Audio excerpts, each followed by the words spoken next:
विशाल जी, बिहार की राजनीति में जो कास्ट फैक्टर है जी बहुत स्ट्रॉन्ग अपीयरेंस रखता है जी। तो आपके जन स्वराज कैंपेन के लिए ये कितना चैलेंजिंग है, और जो फ्यूचर पार्टी होगी उसमें कास्ट फैक्टर को लेके कोई भी झंझट नहीं होगा, उसके बारे में आप क्या कहते हैं? देखिए, ये सबसे ज्यादा पूछे जाने वाला सवाल है कि बिहार में हर चीज जाति पर ही होती है, ऐसा लोगों को लगता है कि अगर सब चीज जाति पर ही होती है तो उससे आप कैसे निपटेंगे।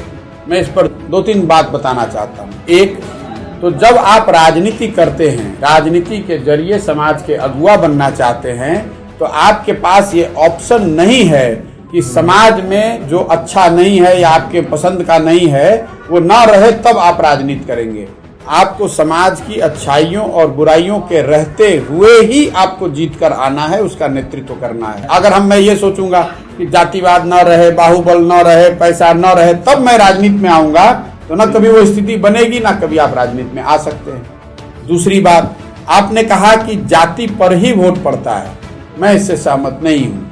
जाति एक महत्वपूर्ण पहलू है। जब चुनाव होते हैं, लोग वोट देते हैं, तो उसमें कई फैक्टर होता है, उसमें जाति भी एक फैक्टर है जिसकी समझ आपको रखनी पड़ेगी। उसको समझ कर उसको साधने की बात है। जहां तक अगर आपको लगता है कि नहीं जाति के आधार पर ही होता है, तो मैं आपको 2-3 एग्जाम्पल देकर अभी उसको क्लियर करता हूं। 1984 और 85 में बिहार में कांग्रेस को लोकसभा में 84 में विजय मिली, 85 में बिंदेश्वरी दुबे के नेतृत्व में यहाँ कांग्रेस जीती थी। आपसे मैं पूछूंगा कि 84 और 85 में ये विजय कांग्रेस को क्यों मिली? जाति तो तब भी थी। तो आप बताएंगे कि कांग्रेस उस समय इसलिए जीती थी क्योंकि इंदिरा जी की मृत्यु हुई थी और सहानुभूति की लहर में सब लोग अपना जात पात भूलकर सबने कांग्रेस को वोट किया था। ठीक बात है। फिर मैं आपको पूछूंगा कि 1989 और 90 में क्या हुआ? वीपी सिंह के जनता दल जीत कर आया लोकसभा में, और यहाँ पर जनता दल को बहुमत मिली जिसमें लालू जी जीत मुख्यमंत्री बने। आप मुझे बताएंगे कि 1989-90 में भैया बोफोर्स बहुत बड़ा मुद्दा था। एक स्लोगन चला था, राजा नहीं फकीर है, देश की तकदीर है। सबने बोफोर्स के नाम पर, भ्रष्टाचार के नाम पर वीपी सिंह के पार्टी को वोट कर दिया। लिख लीजिए इस बात को। फिर आपसे पूछूंगा 2014 में क्या हुआ? भाजपा कैसे जीत गई बिहार में? तो आप बताएंगे कि नहीं, भाजपा थोड़ी ना जीती, वो तो मोदी जी के नाम पर भैया समाज के सब लोगों ने जाकर भाजपा को वोट कर दिया। मोदी की लहर थी, इसको भी नोट कर लीजिए। फिर पूछेंगे 2019 में क्या हुआ?